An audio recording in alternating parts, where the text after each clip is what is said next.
नमस्कार प्रेक्षकांनो, कसे आहात सगळे?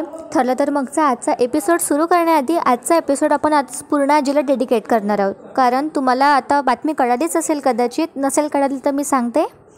ठरलं तर मग या सिरियलमधल्या पूर्ण आजींचं खऱ्या आयुष्यामध्ये निधन झालं आहे प्रेक्षकांनो.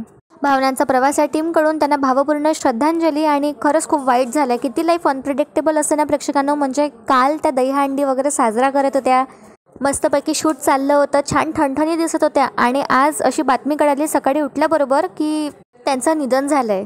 आणि प्रेक्षकांना मला हे ऐकून धक्काच बसला, मला विश्वासच बसत नव्हता.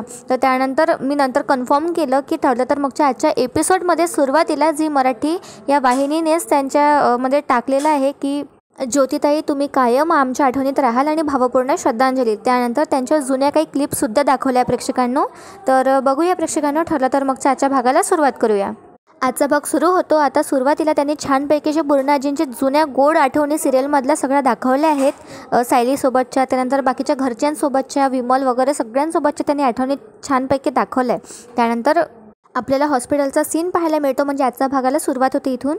तर आता अर्जुन विचारतो काय झालं डॉक्टरांना, मधुभाऊंना म्हणून. तर आता डॉक्टर सांगतात की मधुभाऊ कोमात गेले आहेत आणि कधीकधी 1-2 दिवसातही पेशंट कोमातून बाहेर येतो, तर कधीकधी वर्षही लागतात. आता हे ऐकून सलीला खूप मोठा धक्का बसतो आणि तिला विश्वासच नसतो बसत. ती आता खूप रडत असते आणि म्हणते नाही, मधुभाऊंशी मी आता तर बोलत होते, काय होऊन बसलं हे. त्यानंतर आता अर्जुन आणि सायली बाहेर येतात. म्हणजे डॉक्टरांच्या सांगण्यावरून अर्जुन आता सायलीला शांत करतो आणि बाहेर घेऊन जातो. तर आता प्रताप विचारतो अर्जुनला, काय रे काय झालं. तर आता अर्जुन सांगतो की मधुभाऊ कोमात गेलेत. त्यानंतर आता प्रताप घरी फोन करतो आणि कल्पनाला सुद्धा कळवतो. सायली खूप रडत असते प्रेक्षकांना, खूप ढसाढसा ती रडत असते. आणि बाहेर आल्यावर सुद्धा आता ती अर्जुनला म्हणते, हो हे काय होऊन बसलं हो, मधुभाऊन बरे होतील ना. आणि सायली रडत आता अर्जुनला मिठी मारते. तर आता अर्जुन मनात विचार करत असतो की मधुभाऊ सायलीला हेच सांगण्याचा प्रयत्न करत होते जे त्यांनी मला आणि अद्वैतला सांगितलं. पुढे आता अर्जुन म्हणतो, आणि आज मला सुद्धा मधुभाऊंनी हे सांगितलं की सायलीचे आई बाबा हे जिवंत आहे. म्हणजे आता ते कोण आहे आणि कुठे आहेत हे सुद्धा मधुभाऊंनाच माहिती असेल. देवा, मधुभाऊंना लवकर जाग येऊ दे, तरच कळेल की सायलीचे खरे आई बाबा हे कोण आहे. आणि अर्जुन आता सायलीला शांत करण्याचा प्रयत्न करत असतो. तर प्रेक्षकांना आता दुसरीकडे आपल्याला पाहायला मिळतं की आता प्रतिमा कल्पनाच्या घरी आलेली असते, म्हणजे सुभेदारांकडे. तर आता प्रतिमा आल्याबरोबर विचारते की कसे आहेत मधुभाऊ, अर्जुनने कॉल वगैरे केला का. त्यावर आता अस्मिता म्हणते, नाही अजून अर्जुनने कॉल वगैरे तर नाही केला ग आत्या, पण मला खूप भीती वाटते आहे. म्हणजे असं काही घडेल असं वाटलंच नव्हतं मला, माझ्या डोळ्यासमोरून तर ते चित्रच जात नाही आहे. आणि अस्मिता परत ते आठवू लागते आणि तिला त्रास होत असतो. तर आता प्रतिमा तिला थांबवते आणि म्हणते, अस्मिता अगं तू हे सगळं विसर, अगं तुझ्या बाळासाठी हे चांगलं नाही. अस्मिता तू एक काम कर, थोड्या वेळ रूममध्ये जा आणि आराम कर. तर आता अस्मिता नकार देते आणि म्हणते, नाही नाही नको, मी एकटी नाही जाणार, मी रूममध्ये एकटी बसले तर मला अस्वस्थ होणार. तर आता प्रतिमा म्हणते अस्मिताला, हो ग बाळा, जे काही घडलं ते खरंच खूप भयंकर होतं आणि मनात मनात नको ते विचार येत राहणार आहे हे मला कळतंय ग, पण तुम्ही सगळ्यांनीच आता जरा धीराने घ्यायला हवं. पोलिसांनी त्यांचा तपास सुद्धा केला असेल, रविराज गेले होते कमिशनरसोबत बोलायला, पण तुम्ही शांत राहा आता. प्रतिमा आता दोघींनाही समजवण्याचा आणि धीर देण्याचा प्रयत्न करत असते प्रेक्षकांनो. तर आता प्रतिमा म्हणते अस्मिताला, अस्मिता तू जरा शांत राहा आणि या सगळ्यांपासून तू दूरच राहा. त्यानंतर आता प्रतिमाला सायलीची काळजी वाटत असते. तर आता प्रतिमा म्हणते कल्पनाला, तुमचं सायलीशी काही बोलणं झालं का. तर आता कल्पना मान डोलावते आणि नाही असं सांगते. तर आता प्रतिमा म्हणते, ती बिचारी रडायची थांबलीच नसणार, एवढं मोठं संकट का आलं असेल त्या मुलीवर. आता कल्पना तर गप्पच राहते, कारण तिला सायलीविषयी काही बोलायचंच नसतं. तर आता प्रतिमा देवाजवळ जाते आणि देवाजवळ हात जोडते आणि म्हणते, देवी आई, सायलीने कधीही कोणाचं वाईट केलेलं नाही आहे, तरीही तिला हे सगळं का भोगावं लागतंय. तिला तर बिचारीला तिच्या जन्मदाता आई वडिलांचं प्रेम कधीच मिळालं नाही, आणि ज्याने तिला माया लावली तू त्यांनाही तिच्यापासून दूर घेऊन जातेस. अगं इतकी परीक्षा घेऊ नकोस सायलीची. जी मुलगी फक्त सतत नेहमी दुसऱ्याचा आनंदाचा विचार करते, तिच्या आयुष्यात आनंदच राहू दे. आता इथे प्रतिमाची खूप काळजी वाटत असते प्रतिमाला सायलीची. तितक्यात तिथे आता कल्पनासुद्धा येते आणि हात जोडते. तर आता दुसरीकडे आपल्याला पाहायला मिळतं, आता प्रताप विचारत असतो आणि तो टेन्शनमध्ये असतो. तितक्यात त्याला आता घरचा फोन येतो.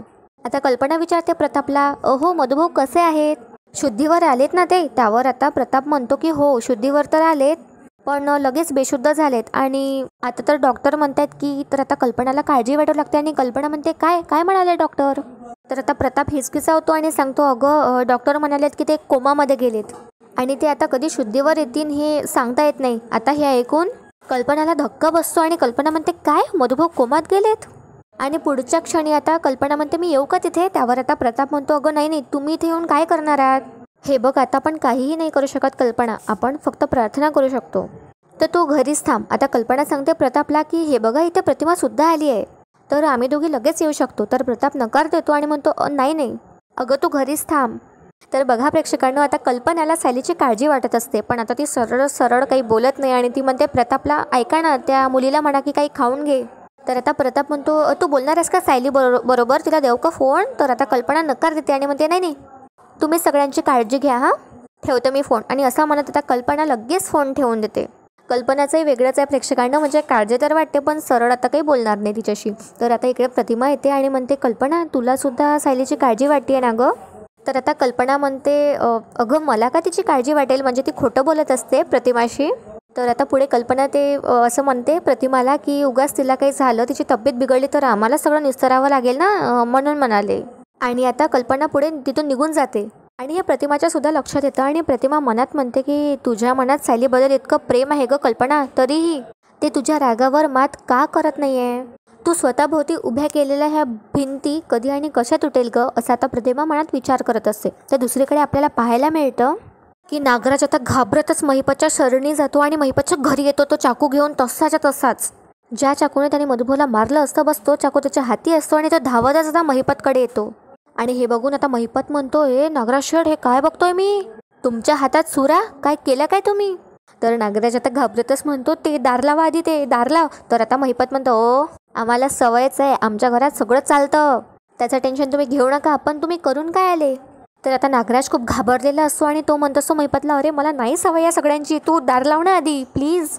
तर महिपत म्हणतो की बरं बरं शांत हो, लावतो. आणि आता महिपत लगेच जाऊन दार लावतो आणि नागराजकडे बघतो तर नागराज खूप घाबरलेला असतो आणि त्याच्या हाती सायली म्हणजे लहानपणीची सायली आणि प्रतिमाचा फोटो असतो, जो आधी मधुभाऊंच्या हाती असतो आणि मधुभाऊ सगळ्यांना दाखवणार असतात ना, बस तोच फोटो असतो. तर आता दुसरीकडे आपल्याला पाहायला मिळतं आता मधुभाऊ हॉस्पिटलमध्ये ऑपरेशन थिएटरमध्ये असतात आणि त्यांना सगळेजण आता म्हणजे डॉक्टर वगैरे ऑपरेट करत असतात, चेक करत असतात.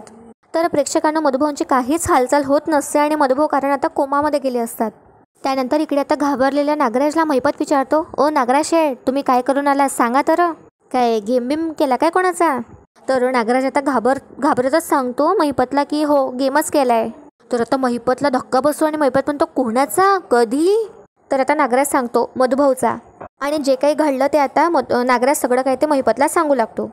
तर आता हे ऐकून मधुभाऊ तर म्हणजे महिपत तर खूप खुश होतो की मधुभाऊ म्हणजे नागराजनी मधुभाऊंचा खून केलाय म्हणून. आणि आता महिपत म्हणतो की वा नागराज शेठ काय काम केलंय तुम्ही, मला तर तुमचा खूप अभिमान वाटतोय, गर्व वाटतोय तुमचा मित्र असण्याचा. खरं तर ना ते मला जमत नाही, पण मी तुम्हाला असं ओवाळलंच असतं. तर आता नागराज म्हणतो की काय बोलतोय महिपत तू, तुला कौतुक वाटतंय माझं. अरे हे असं पहिल्यांदा केलंय मी आयुष्यात. अरे मी 100 मर्डर पाहिले असतील पण मी असलं काही केलं नाही आहे खून वगैरे कोणाचा. हा सुरा आहे ना, हा एकमेव पुरावा आहे, हा मी मर्डर केला याचा. काहीतरी कर, याचं काय करू मी सांग ना. या सुऱ्याचा विल्हेवाट नाही लावलं ना तर मी अडकेल. त्यावर आता महिपत म्हणतो अरे नागराज शेठ चिरकोट गोष्ट आहे ती, थांबा जरा. आणि महिपत कोणाला तरी आवाज देतो आणि त्याला सांगतो सोम्या याच्यावर ॲसिड टाक आणि याच्यावरचे सगळे जे फिंगरप्रिंट्स आहे ते मोडून टाक, पुसून टाक, चल निघ. आता महिपतचा माणूस तो जो सुरा असतो तो घेऊन जातो आणि त्यानंतर आता महिपत म्हणतो नागराजला घे झालं. त्यानंतर आपल्या रक्ताने भरलेल्या हाताकडे बघत नागराज म्हणतो मी हात धुवून आलो हा. त्यानंतर आता नागराज हात धुवायला जातो आणि महिपत लगेच साक्षीला फोन करतो आणि महिपत खूप खुश असतो आता मधुभाऊंच्या या बातमीमुळे. आणि आता महिपत म्हणतो आनंदी आनंदकडे जिकडे तिकडे चोहीकडे. आणि त्यानंतर तो साक्षीला फोन करतो आणि सांगतो साक्षी ज्याच्यामुळे तो जेलात गेली ना तो खपला. खरं तर तो माझ्याच हाताने खपणार होता पण नागराज शेठने खपवलं त्याला. आता पुढे पुढे बघ रे लेकरा, ज्या माणसांमुळे तो जेलात गेली त्या प्रत्येकाच्या फोटोवर चंदनाचा हार चढणार आणि तो पण 113%. त्यानंतर दुसरीकडे आपल्याला पाहायला मिळतं की अश्विन परत गेला या प्रियाला भेटायला. आणि आता ही प्रिया आपले नाटकं सुरू करते याला पाहायला बरोबर आणि म्हणते अश्विन तू आला की मला इतकं छान वाटतं ना. अरे अश्विन मला ह्या भिंती खायला उठतात रे, आणि मी न केलेल्या गुन्ह्याची शिक्षा अजून किती दिवस भोगायची. तर आता अश्विन म्हणतो अगं मी तुला सोडवण्याचे इथून पूर्ण प्रयत्न करतोय. तर आता ही प्रिया म्हणते पण ते तर दिसत नाही आहे, त्याचा काय उपयोग, एकतर मधुभाऊंचा खून झालाय असं होऊन बसलाय, त्यात एक नवीनच गोंधळ. आता अश्विनला आश्चर्यच वाटतं की या प्रियाला जेलमध्ये राहून कसं काय कळलं म्हणून. आणि अश्विन आता आश्चर्यानेच बघू लागतो प्रियाकडे. तर आता दुसरीकडे आपल्याला पाहायला मिळतं डॉक्टर नर्सला सांगत असतात की न्यूरोलॉजिस्टला बोलून आपण एकदा यांना चेक करून घेऊ मधुभाऊंना आणि त्यानंतर आपण काय ते बघूया. तितक्यात आता सायली, अर्जुन आणि प्रताप आता आतमध्ये येतात ऑपरेशन थिएटरमध्ये. आणि आता सायली म्हणते, डॉक्टर काय झालं आहे, मला काहीच कळत नाही आहे. मधुभाऊ शुद्धीवर आले तेव्हा मी किती आनंदात होतो, मग हे अचानक काय होऊन बसलं हे नाही कळत आहे. त्यावर आता डॉक्टर म्हणतात, आम्ही सगळं इन्व्हेस्टिगेशन करत आहोत आणि अशा वेळी आता पेशंटच्या फॅमिलीचं काय होतं हे आम्हाला चांगलंच माहिती आहे. तुम्ही फक्त थोडा धीर धरा, मला एवढंच वाटतंय. त्यानंतर आता अर्जुन म्हणतो, डॉक्टर हे बघा, मधुभाऊंना काहीही होता कामा नये आणि पैसे किती लागतील याची तुम्ही परवा अजिबात करू नका, पण प्लीज तुम्ही मधुभाऊंना ट्रीट करा चांगलं. तर आता डॉक्टर सांगतात अर्जुनला की we are doing our best आणि कोमाचे बरेच प्रकार असतात आणि पेशंटच्या आत्ताच्या रिपोर्ट्सनी असं वाटतंय की ते कोमातून लवकरच बाहेर येऊ शकतात. आता हे ऐकून सायलीला जरा बरं वाटतं आणि सायली म्हणजे तसंच होऊ दे. आणि आता तिथून डॉक्टर चालले जातात आणि सायली मधुभाऊंकडे बघत म्हणते, देवी माझ्या बापाला माझ्यापासून हिरावून घेऊ नकोस. आणि आता प्रताप सायलीला धीर देतो आणि म्हणतो, सायली तू थोड्या वेळासाठी घरी जातेस का, तुला आरामाची गरज आहे. त्यावर आता सायली ऐकत नाही काहीच आणि म्हणते, नाही मी मधुभाऊंना सोडून कुठेच नाही जाणार. त्यानंतर आता सायलीच्या लक्षात येतं की कुसुमला फोन करायला हवा, ती काळजीत असेल. तर सायली आता अर्जुनला फोन मागते आणि सायली आता बाहेर जाते आणि म्हणते मी फोन करून येते. सायली आणि प्रताप आता बाहेर जातात. तर आता अर्जुन मधुभाऊंकडे बघतो आणि स्वतःशी बोलतो, मधुभाऊ शुद्धीवर येणं ह्या दोघांना म्हणजे सायली आणि प्रतापला वाटतं त्यापेक्षा खूप जास्त इम्पॉर्टंट आहे. आणि त्यानंतर अर्जुन म्हणतो की आता सायलीच्या आईबाबाबद्दल सगळं कळल्याशिवाय मी सायलीला काही अर्धवट नाही सांगू शकत. अर्धवट माहिती देऊन काहीच फायदा नाही आहे, कारण त्याचा तिला आणखीन त्रासच होईल. आणि आता अर्जुन विचार करू लागतो की हे तर मला फक्त मधुभाऊच सांगू शकतात आणि कोण असतील सायलीचे आईवडील, कुठे असतील. तर आता इकडे दुसरीकडे आपल्याला पाहायला मिळतं की आता अश्विन विचारतो, मधुभाऊ हॉस्पिटलमध्ये हे तुला कसं कळलं.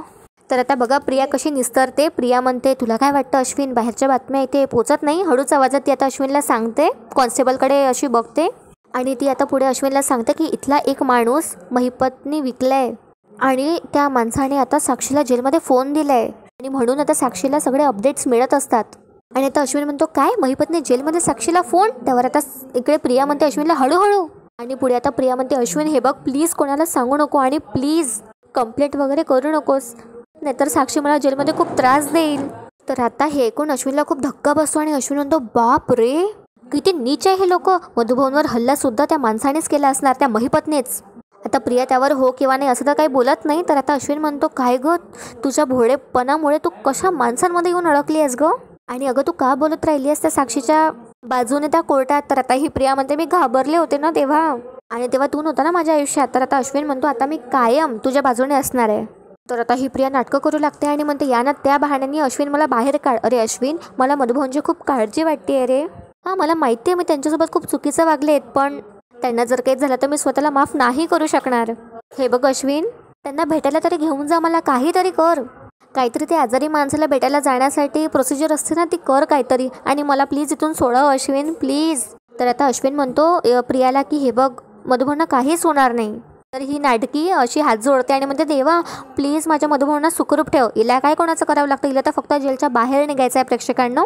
तर असं आता इकडे दुसरीकडे पाहायला मिळतं आपल्याला की सायली आता अर्जुन आणि प्रतापला म्हणते की असं तर वाटतंय की हे सगळं एक वाईट स्वप्नच ठराव. मला जाग येऊ आणि असं कळावं की मधुभाऊ तर घरातच आहे, बागेंना पाणी टाकतायत आणि म्हणून अभ्यास नाही केला म्हणून तिला ओरडताय आणि काकांना डायलिसिसला घेऊन जाण्याची तयारी करते असं म्हणून आता सायली रडू लागते. त्यानंतर आता अर्जुन म्हणतो सायलीला की तू म्हणतेस तसंच होणार सायली, मधुभाऊ लवकरच बरे होतील, आपण थोडीशी वाट बघूया.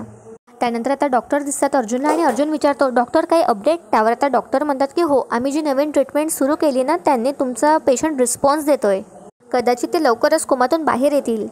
आणि याचा भाग इथे संपतो प्रेक्षकांनो. उद्याच्या भागात आपल्याला पाहायला मिळणार आहे की आता इतक्या दिवसाचा जो प्रोमो दाखवत होते ते आता उद्या पाहायला मिळणार आहे आपल्याला. सायली आणि अर्जुन आता महिपतकडे जातात आणि सायली आता महिपतला जाब विचारते आणि कोर्ट नंतर आता पहिल्यांदा अर्जुन आणि महिपतचा सामना होणार आहे. तर बघूया प्रेक्षकांना उद्या काय होणार आहे ते. आजचा भाग आवडला असेल तर व्हिडिओला लाईक करा, चॅनलला नक्की सबस्क्राईब करा. भेटूया उद्या एका नवीन धमाकेदार एपिसोडसोबत. तोपर्यंत एन्जॉय आणि धन्यवाद.